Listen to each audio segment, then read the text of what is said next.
और पीडीपी सदर महबूबा मुफ्ती ने कहा है कि उन्होंने वजीर आला उमर अब्दुल्ला को एक खत लिखा है। महबूबा मुफ्ती ने उन खानदानों की दुख भरी हालत के बारे में लिखा है जिनके अरकान को बगैर किसी मुकम्मल तहकीकात और मुनसिफाना मुकदमे के नाकिस बुनियादों पर मनमानी तौर पर सरकारी नौकरियों से बर्खास्त कर दिया गया है। महबूबा मुफ्ती ने उम्मीद जताई है कि उमर अब्दुल्ला ऐसे खानदानों के दुखों को कम करने के लिए इंसानी हमदर्दी का ख्याल रखेंगे। मुफ्ती ने लिखा है कि ऐसे खानदान को काफी परेशानियों का सामना है, इसलिए वजीर आला होने के नाते उमर अब्दुल्ला को इनकी बरतरफी पर नजरसानी करनी चाहिए। इंसानियत की बुनियाद पर इनके अहले खाना की मदद की जाए और नई पॉलिसी बनाई जाए ताकि आइंदा ऐसे इकदामात न उठाए जाएं।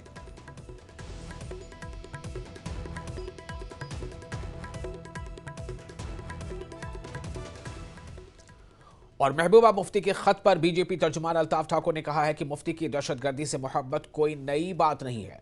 ठाकुर ने कहा है कि दहशतगर्दी के कई पहलू हैं, चाहे वो व्हाइट कॉलर दहशतगर्द हो या फिर हाइब्रिड दहशतगर्द हो। उन्होंने कहा कि गैर मुल्की दहशतगर्द हो या फिर मुलाजमिन भारतीय हुकूमत के पेरोल पर हैं। ठाकुर ने कहा कि महबूबा असेंबली इंतखाबात में अपनी शिकस्त के बाद सिर्फ और सिर्फ रेलिवेंट रहने की कोशिश कर रही हैं। उन्हें देखना होगा कि जो हाइब्रिड मिलिटेंट्स हैं उनके बारे में क्या है।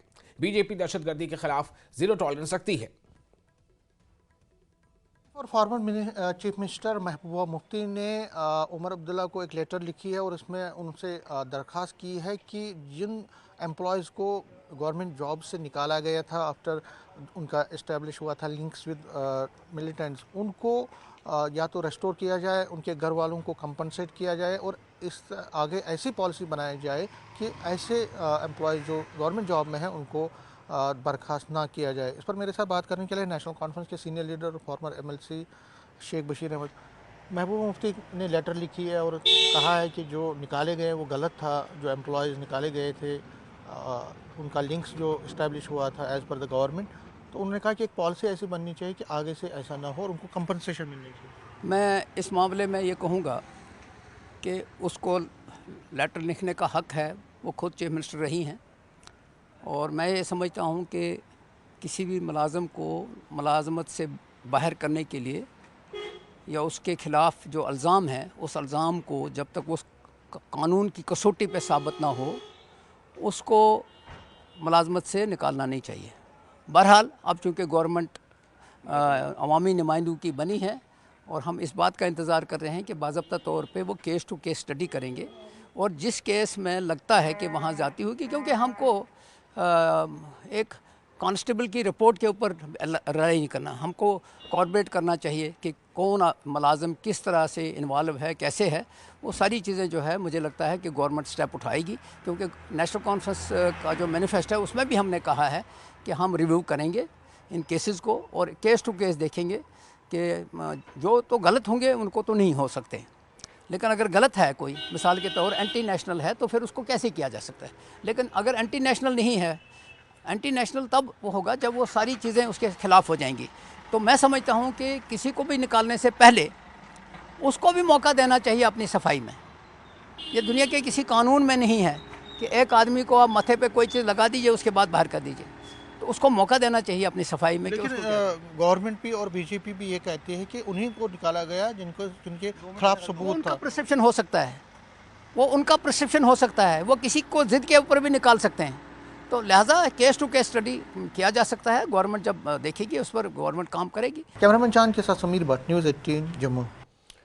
तो आपने सुना कि नेशनल कॉन्फ्रेंस के सीनियर लीडर शेख बशीर अहमद ने महबूबा मुफ्ती के उन तमाम मुलाजमीन के नौकरियों को बहाल करने के मुतालबे की हिमायत की है, लेकिन उन्होंने कहा है कि इसमें केस टू केस स्टडी करना पड़ेगी। ये देखना होगा कि कौन वाकई एंटी जो है वो नेशनल है और कौन नहीं। अगर जिनके ऊपर कोई इल्ज़ाम है तो उन्हें सफाई देने का मौका भी फराहम किया जाना ज़रूरी है।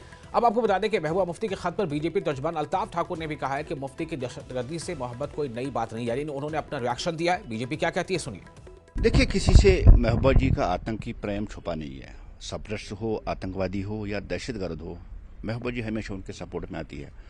आज महबूबा जी की चिट्ठी उमर साहब को लिखना कि जिनको गवर्नमेंट ने किसी आतंकी एक्टिविटी में, दहशतगर्दी की एक्टिविटी में कसूरवार पाकर उनको सर्विस से बर्खास्त कर दिया, तो नेचुरली जब तक आप आतंकवाद पे कड़ा प्रहार नहीं करोगे तो आतंकवाद कैसे छुपेगा। आतंक का कोई भी पैटर्न हो, चाहे व्हाइट कॉलर हो जो यही ऑफिसों में छुपे हुए हैं, चाहे हाइब्रिड हो, चाहे एक्टिव आतंकवादी हो, आतंकवाद को खत्म करने के लिए आपको हर एक एंगल से देखना होगा और हर एक एंगल जहां जहां आतंक पनपता है, जहां जहां आतंकियों को सपोर्ट होता है, उसको मिटाना होगा। यही कोशिश यहाँ की एडमिनिस्ट्रेशन ने की, एलजी इंतजामिया ने की। और जहां जहां उनको लगा कि ऑफिसों में बैठ के व्हाइट कॉलर आतंकवादी आतंकवाद को बढ़ावा देते हैं और उन्होंने उनको सर्विस से बर्खास्त दिया। ये कैसे पॉसिबल है कि इंडिया गवर्नमेंट की तनख्वाह लेके आप इंडिया गवर्नमेंट की ऑफिसों में बैठ के इंडिया के खिलाफ साजिश रचे? ये किसी भी सूरत पे पॉसिबल नहीं है। जो कदम उस वक्त एलजी इंतजामिया ने उठाया था उसका खैर मकदम करते हैं, वेलकम करते हैं और ये कंटिन्यू रहना चाहिए।